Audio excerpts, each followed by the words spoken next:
Hello friends, in this video we are going to learn how to show this future shipping date on the checkout page. When I go to the proceed with the checkout, so we have the options, right?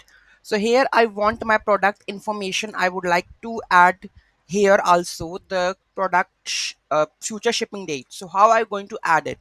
So let's take a look. So I have ready the code, just copy this and go to the functions.php and just paste it. There is a hook that is called checkout cart item quantity. Okay, so here we need to add the ship underscore date. Okay, copy this and reload this. You will see that the future shipment date is also available here. Okay, so this is how, suppose here you have the we have the filter that is called WooCommerce checkout cart quantity.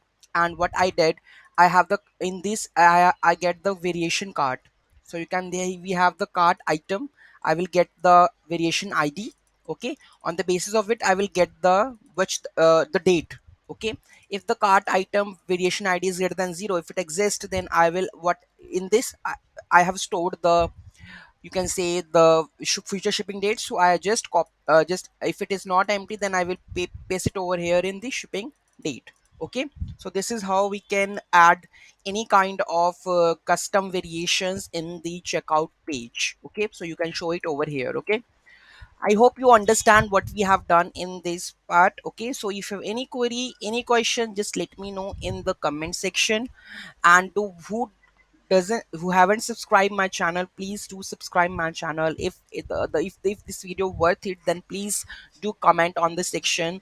And if you have any query, also comment if any issue you are facing on that. Okay, thank you so much for watching this video. Have a great day.